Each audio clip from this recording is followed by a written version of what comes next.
For more on this, let's bring in Tsedal Neely. She's Harvard Business School professor and also author of Remote Work Revolution.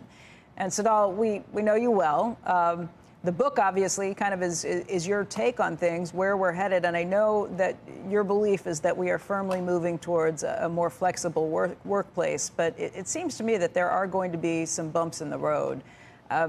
Apple is not the only workplace that is saying they want people back 3 days a week. Our own company has said the same thing, that NBC Universal, that they would like to see people in the office at least Tuesday, Wednesday, and Thursday, so that when they are there are other people to work with. So it gives people some flexibility, but maybe not complete control.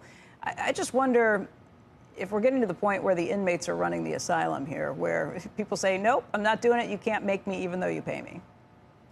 Good morning, Becky. You know, on the one hand, it's incredibly important for companies like Apple to say, by this date, we want to get people back into the office for at least part of the time. It's very important to do. Otherwise, it will never happen, right? People are so content and satisfied with their remote arrangements.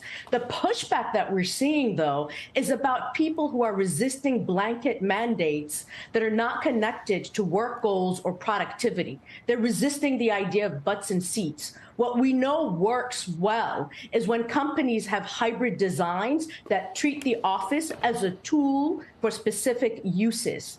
Otherwise, people feel like they're being asked to come to the office for physical presence that is disconnected from the exceptional performance that they're saying that they've delivered remotely. I get that, and I can understand people saying, look, this doesn't have to do with productivity. It's a lot more expensive if you expect me to commute into a major metropolitan area, and there are all of these things that you should take into account. But when a company says, look, we want you here 3 days a week, and we're going to make sure that those are unified days so that when there are people here, there's you know, kind of amass and say, yes, we're here. And there are things that you miss when you're not in person, just communication. You start to forget what people look like if you haven't seen them in years on end. I mean, is that kind of the workplace right? Is that the employer's right? I'm paying you. I want you here certain days. I mean, of course, the employer can set these mandates.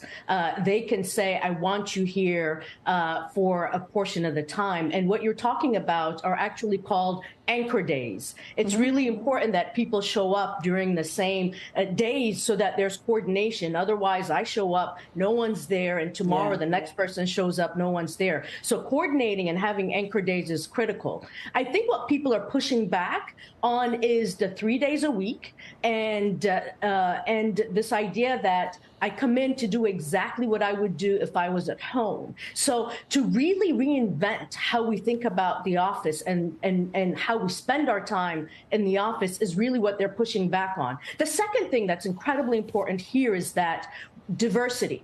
We know that women, families with young young children, Black and brown professionals, those with visible and invisible differences and abilities disproportionately thrive in remote environments. This is what the last 2.5 years has revealed. And so the question there is, how do we make sure that we create workplaces that is dynamic enough and flexible enough to help people thrive? And I think top performers are always going to be given some leeway, especially if you have young children. I think people get that. But I think you want the diversity back in the office so that we all learn from each other in some ways, too.